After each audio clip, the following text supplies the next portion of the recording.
Kembali lagi di Tafsir Al-Misbah, dan bagi Anda yang baru saja bergabung bersama kami saat ini sedang membahas surat Al-Maidah ayat 94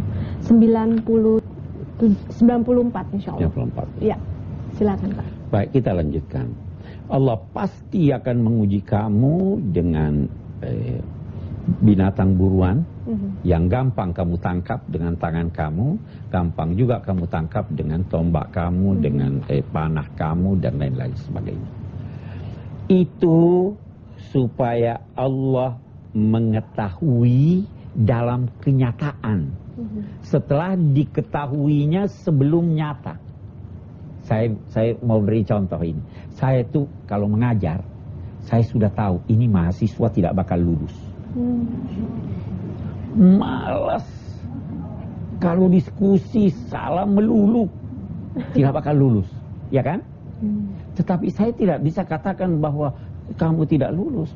Ujian dulu, baru saya buktikan dalam kenyataan apa yang memang saya sudah ketahui. Ya.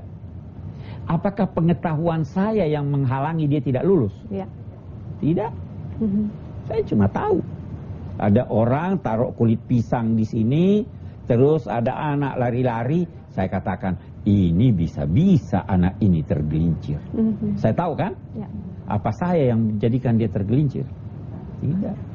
Tuhan berkata, saya mau uji kamu supaya saya ketahui di dalam kenyataan sehingga kamu tidak bisa ingkar setelah saya sebenarnya udah tahu sejak dulu. Siapa di antara kamu yang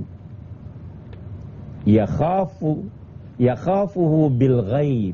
Siapa di antara kamu yang takut kepada Allah padahal Allah tidak dilihatnya? Dan siapa di antara kamu yang takut kepada Allah walaupun tidak ada orang yang lihat dia? Ada dua ya. Kita tidak lihat Allah. Allah mau uji, kamu takut enggak? Ada orang takut sama polisi kalau dia lihat ada polisi. Ya. Kalau tidak ada, ya enggak takut. Itu ada lagi orang yang walau dia sendiri tidak ada yang lihat dia takut. Allah mau tahu siapa di antara kamu yang takut kepada Allah walaupun dia sendirian, tidak ada orang lain yang lihat dia, dan siapa yang takut kepada Allah walaupun dia tidak melihat Allah. Faman i'tada ba'da dzalika falahu adzabun alim. Siapa yang melakukan penganiayaan, yang melakukan agresi, yang melampaui batas sesudah peringatan ini, maka dia akan mendapatkan siksa yang pedih. Baru dia beritahu ujiannya sekarang. Dia beritahu, ya ayyuhalladzina amanu la taqtulus sayda wa antum hurum. Wahai orang-orang yang beriman, janganlah kamu membunuh binatang buruan sedang kamu dalam keadaan berihram atau kamu berada di tanah haram. Kalau di Mekah dan sekitarnya tidak boleh berburu. Atau kalau Anda berpakaian ihram, tidak boleh berburu. Walaupun sudah selesai umrahnya, sudah selesai hajinya, masih pakai pakaian ihram, tidak boleh berburu. Wa antum hurum. Kira-kira kenapa itu? Ada ulama berkata begini. Itu Mekah dikunjungi banyak orang. Ya. Kalau diizinkan berburu, habis itu binatang. Ya kan? Jadi jangan. Binatang itu harus dilindungi, jangan punah. Tetapi nanti kita akan temukan di sini, kalau kamu mau berburu ikan di laut atau di ini, silahkan. Kenapa begitu? Karena memang Mekah nggak ada laut, ya jauh, harus ke Jeddah. Tidak dikhawatirkan, tidak banyak orang di Jeddah sana. Kalau di Mekah kumpul orang, di situ bisa. Oke, kita kembali. La taqtulus sayda wa antum hurum wa man qatalahu minkum muta'ammidan fajaza'un mislu ma qatala minan na'am.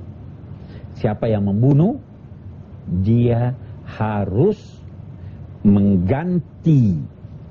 Siapa yang membunuh dengan sengaja atau tidak sengaja, kata ulama yang lain, maka sanksinya adalah dia harus menggantinya dengan binatang ternak yang serupa dengan yang dibunuh. Kita mau bertanya, ulama-ulama bertanya, berburu kalau yang dia buru itu bukan binatang yang boleh dimakan, binatang buas, boleh enggak diburu? Boleh enggak dibunuh? Tidak boleh, tetap tidak boleh. Yang boleh dibunuh itu hanya dalam satu riwayat ada 5. Tikus, anjing gila, ular, apalagi deh? Kucing. Kucing tidak. Ada sejenis burung gagak mungkin. Itu yang kalau ini, jadi yang bisa memberikan mudarat pada seseorang. Beberapa riwayat menyangkut hal itu. Oke. Binatang yang menjadi ganti dari apa yang diburunya ini, itu dipersembahkan kepada Ka'bah, artinya disembelih di daerah haram. Bukan di Ka'bahnya disembelih, tapi di wilayah tanah haram, sebagai persembahan yang kemudian dibagikan kepada fakir miskin. Itu supaya kamu tidak sembelih. Karena kalau kena denda begini orang berpikir, wah ini harus keluar lagi ini duit. Itu yang dimaksud. Nah, ayat kita lebih jauh menyatakan au kafaratun ta'amu miskin, ataukah imbalannya, sanksinya adalah memberi makan seorang miskin. Au adlu zalika siyaman, atau berpuasa. Itu semua sebagai sanksi agar supaya yang melanggar ini merasakan akibat perbuatannya yang buruk. Oke. Baru dia katakan afallahu amma salaf, yang lalu Allah maafkan. Apa sih artinya maaf itu? Ini kita mau memaafkan. Apa artinya maaf? Maaf itu artinya menghapus. Kalau dulu kau punya dosa, sekarang saya hapus, tidak ada lagi.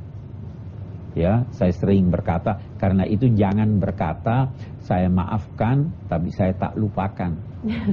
Sama aja nggak dimaafkan. Sama aja nggak dimaafkan, dihapus, tidak ada lagi, bersih. Ya toh, afallahu amma salaf wa man ada fayantaqimullahu min wallahu azizun wallahu azizun zuntiqam. Siapa yang kembali melakukan, maka Allah akan menyiksanya, dan Allah memiliki kuasa untuk menyiksa.